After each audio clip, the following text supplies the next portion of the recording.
Okay guys, nandito na tayo sa pier ng sa dulo na ito ng Binangonan mismo, gilid ng Laguna Lake. Kung gusto mong tumawid ng ng Talim Island, dito pala yun, yung mga bangka na yan ayan nakalagay Talim Island. Have a safe trip to Talim Islands. Yan guys, Talim Islands. Yan, kung gusto nyo mag-explore doon sa kabilang isla, yan, dito po ang sakayan.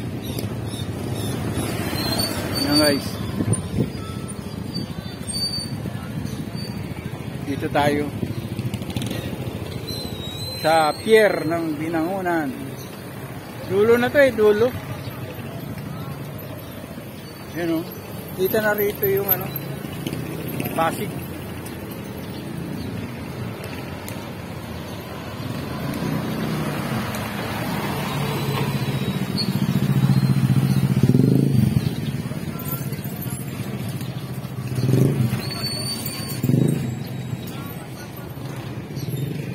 Okay guys.